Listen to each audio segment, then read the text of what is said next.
What are we talking about? African movies. African movies. There's one. 3, 2, 1. Hi! Did you just cover your mouth? Yeah, did you just say like hi? this? Say hi, right? So remember, guys, too. Oh, it always has to start with me. I thought you were going to start with Okay, me. so. Hi! Welcome back to our channel. Thanks so much for tuning in, guys. So today we're going to be talking about African movies. Yeah. I did that on purpose. Yeah. I don't have anything. She have an African print. I have an African earrings. You have And an I'm just African. lock. You have African lock. I'm just an African. Okay, great. No. So we realized of late a lot more African movies have been on our Netflix. Yep. And Catherine believes it's because they now realize we're black. Yep. Julian believes it's because the African cinema has now been recognized more. Yep. So either one that it is, we appreciate it. We like to see that diversity. We like to see, you know, all colors, races, backgrounds being Especially the black represented. ones. Especially the black ones, Julian. Okay. Are you going to do this as well? Good job. Black Lives Matter. Good job. So yes, that it's really nice to see that there are more movies coming out besides from the stereotypical black movies that we had growing up. Yes. So we used to actually watch a lot of African movies growing up. I don't know why. I think our father really loved them, and he loved speaking in the African accent. Yes. And he got so good to the point where there were actual African people, Nigerian, who worked at his workplace and believed he was also Nigerian. And it's like asking and he did not correct them. Definitely not. He just kept speaking in African accent every time he was around them, and then he'd go back to his office and just speak normally, you know. But for them, they 100% believed he was also Nigerian.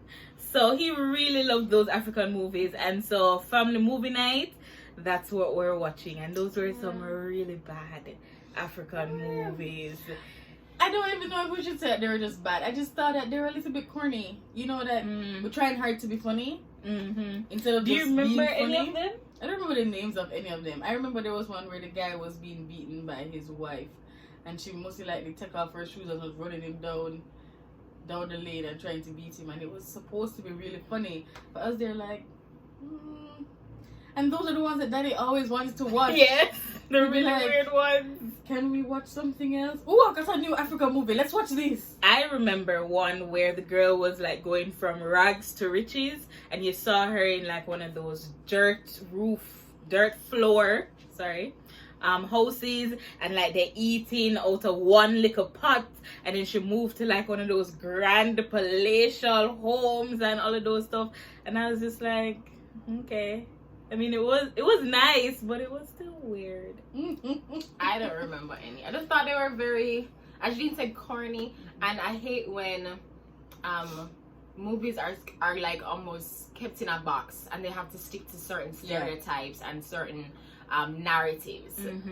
So I never loved them, but now to see that they're doing more and becoming more diverse. They're becoming more diverse. They're Coming out of branching their out. box. You're seeing more to African Nigeria than South Africa, Ghana, the not the western part, but like desert part. You're seeing that there's more to them than just dirt and animals and running up and down and hunger.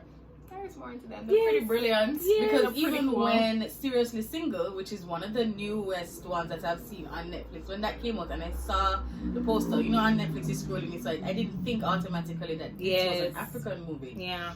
And to me, that's good. I don't want it to be seen that, well, you know, like even black movies where they will say, all right, yeah, this is a black movie.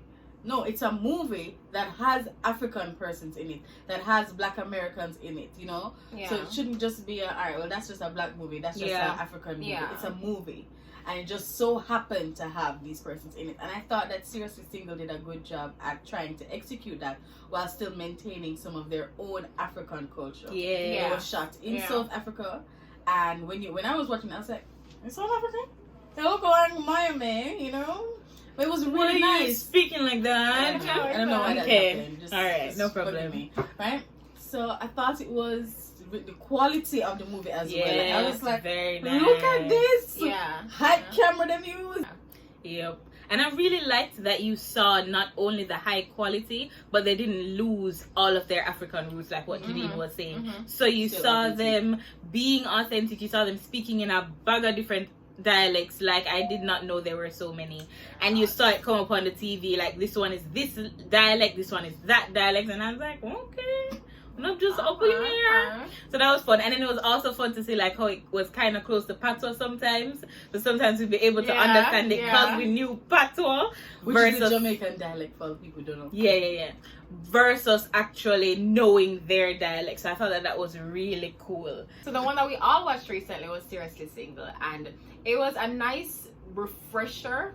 As we said, we watched it growing up and we didn't have a true appreciation for it. But what I liked about this one, although I didn't make it through all the way, was that it had a different plot. It wasn't just about whether it be black oppression, slavery, black segregation or anything like that. It was a modern life in Africa that shows you life in Africa is like life everywhere else. So you kind of start breaking the stereotypes in your mind to what African people, Nigerians, South Africans, people in Ghana are experiencing. Yeah. And not to say that the other elements of Africa where persons do probably look a particular way and have a particular type of behavior, cultural norms, and so on is not African, but to know that this is not all that Africa is.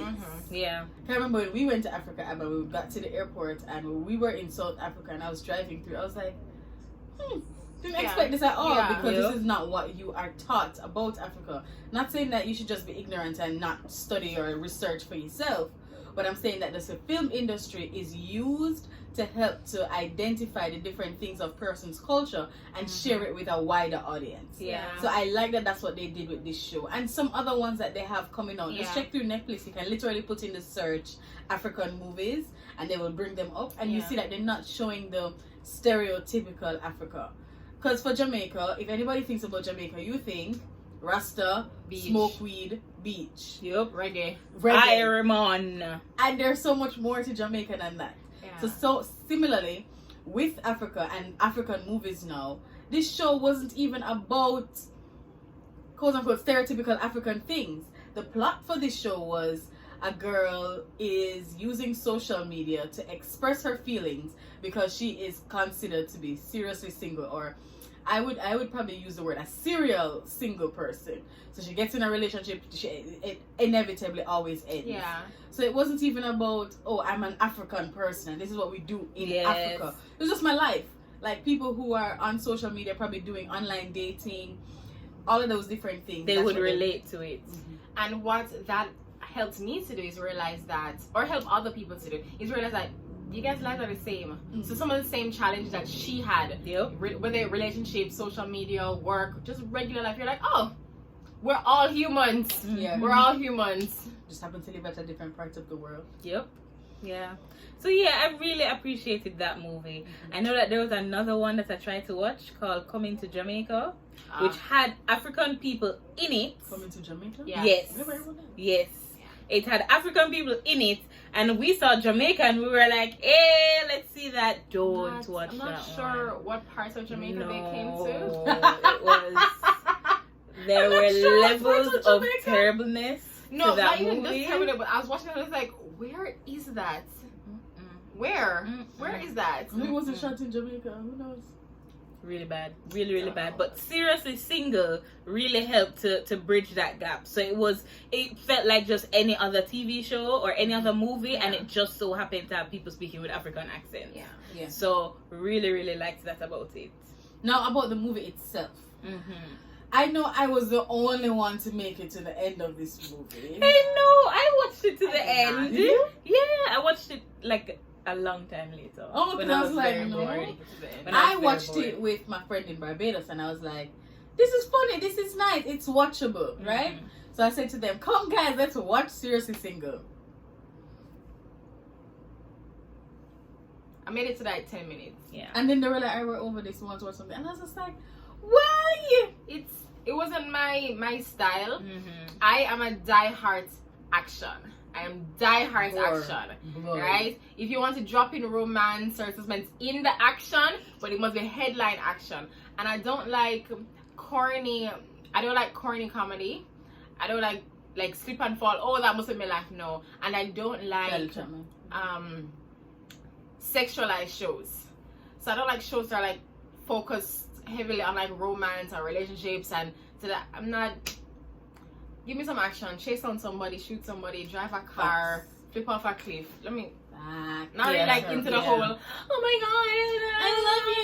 Hashtag Hallmark.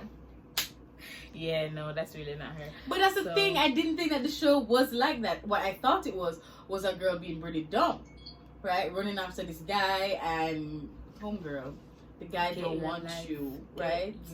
Also, learn yourself, love yourself. You don't need no man to love you. That well. So it had that element of it. But if you watched it, you would see that she eventually matured. She matured. It took too long for me, and there was no action happening. Yes, it's not an action movie. No. But so for you, Kay, you didn't make it through the first time. How was it the second time? Well, the second time I knew what I was expecting, so it was easier going in like that, and so it wasn't this is gonna be a mind-blowing kind of show, but it's gonna be a nice casual show that you can just sit down and watch, and you'll make it through. Twist. So I like how certain events unfolded. I like the way she matured. I like the way her friend was just like, no, you need to get your life, you're doing foolishness. I really like some elements. You really need some friends like that. So even that whole commentary on relationships, I thought that was very good, because it really did remind people that when you enter into relationships, it should not be because you don't want to be single. It shouldn't be because you're running away from yourself and being alone. It should be because you found somebody that you really think you and this person can do purposeful things together. Well, at least that's how I view it. If I'm going to be in a relationship, it should be because I think this person matches my purpose here, and that together we are not only going to just make each other happy, but we're actually going to be doing some good. You know? So I like that at least at the end she was able to learn that, and she was able to end, spoiler, single. I just think that could have all happened with a high-speed car chase. Or like some kind of bank robbery happening as well. Like at least in the background, just something else. That would so while she's really there talking to the guy, you see something else, like a building blowing up. You know what that reminds me of? What show? Lion King 1.5. If you haven't watched it, watch it. But it's kind of like you saw it from Timon and Pumbaa's experience. So all of the action of the Lion King 1 is happening over there, but okay, great. Yeah, we are still living our best life. There were like a Transformers in the background. Yeah, it was kind of like Transformers over there, but we're living over here. Okay, Abigail, that's the way you can make your movie. Oh, that way. So, Judy, any thoughts? I just wanted to remind persons that you can be content in whatever season of life you're in. Yes. You know, Paul said it, that he has learned to be content with a lot and learned to be content with little, and I think that's something that we as women tend to not get. The whole, you can be okay while being single. You know, and you don't need to be in a relationship for you to have any purpose or for you to feel good about yourself. So that whole, the scripture that Paul referenced, I think would be what I would say to the character in this. You need to learn to be content with a little and content with a lot, so that with whatever season of life you're in, you're A-okay. You can only be A-okay if you got Jesus. So hallelujah. Get the Lord on your side. Hallelujah. So guys, thank you for watching again and just listening to us talk about African movies.